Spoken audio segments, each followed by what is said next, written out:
Hey buddy, it is Nando Tech back out of another video. In today's video, I put apart a 1,000 pound gaming PC.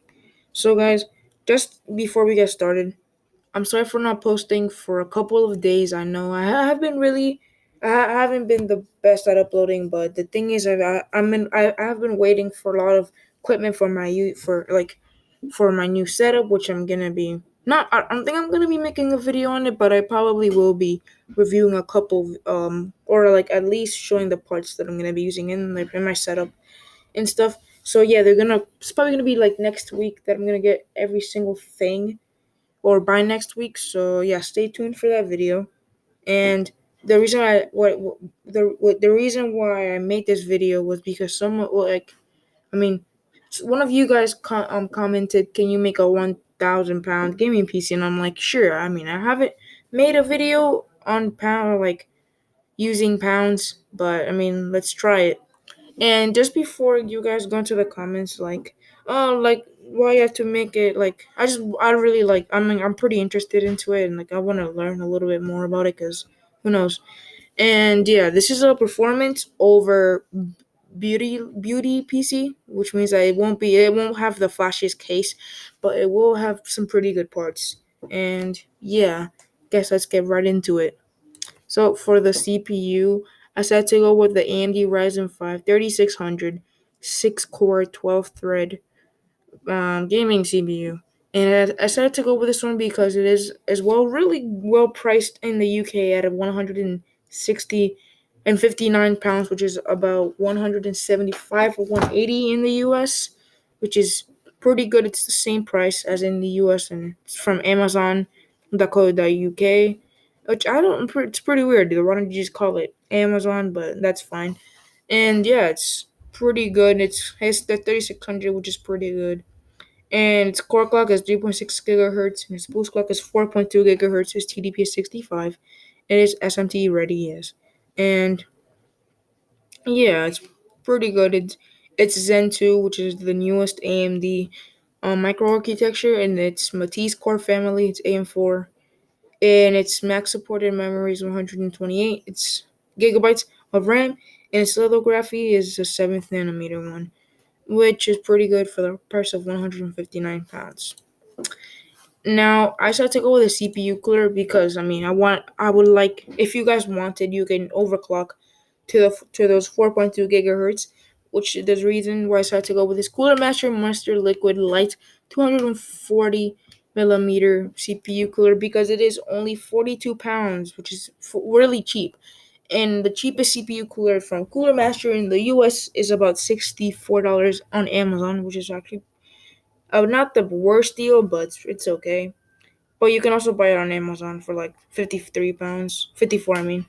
And it's also it's supported with all of these CPU sockets, and its noise level is 6 to 3 decimals, which is pretty good. Its fan RPM is 650 to 3000, which means you can overclock it. And yeah, it's pretty good.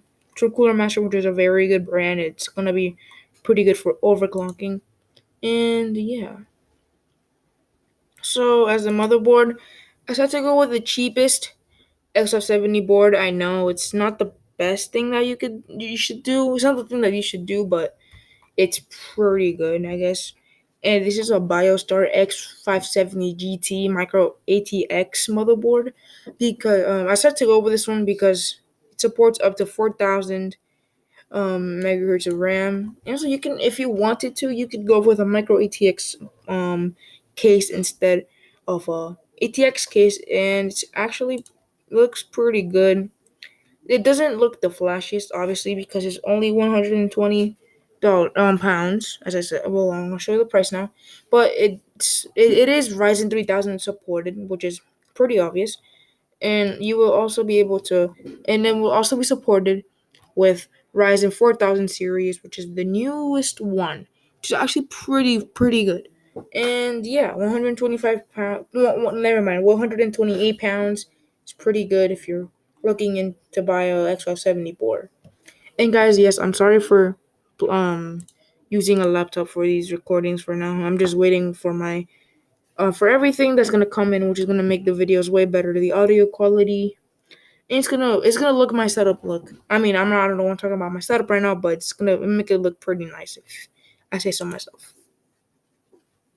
Now for the RAM, I had to go with this. The cheapest one is about £72 on Amazon. It's the Corsair Vengeance LPX 16 gigabytes of 2x8 DDR4 3600 megahertz CL20 kit.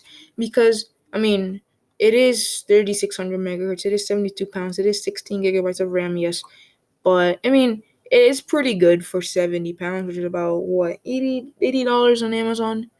But I mean, in like dollars, but the cheapest one is like on the US is about $66, and it actually has a way better timing than this. Like you can get a Vengeance or Vengeance RAM, like 16 gigs, 3600 megahertz for like $66, and its timing is like 16 CL16, which is way better than CL20, but you will have to like pay a little bit more just to get the that performance, which is fine, but it's fine for the money of about £70. And for the storage, for an SSD, I decided to go with this Kingston A400 240 gigabyte SSD because it is 240 gigabytes. It's from Kingston, which is a pretty good company, and it's £30. Not the worst pricing, and it's pretty good. You should definitely at least have a 120 or a 240 gigabyte SSD in your PC.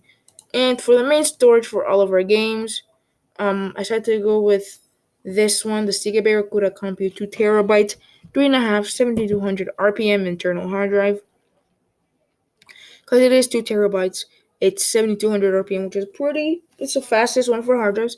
And yeah, it's like the bare minimum. You at least would like to have this like as a hard drive, or you mean every brand new PC needs at least 2 terabyte or 1 terabyte hard drive.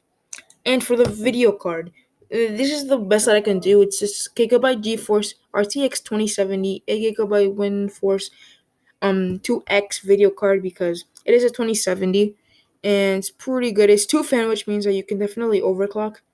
Its core clock is 1410 and its boost clock is 1620. It's colored black. Its length is 265 millimeters.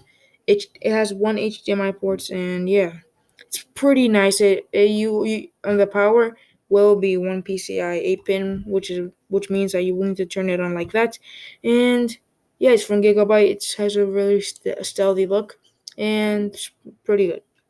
So for the case, I decided to go with this Aerocool Shard ATX case because it looks pretty good. It's really cheap for about £42, which translates to about $50 if I'm not wrong. It has a PS shroud.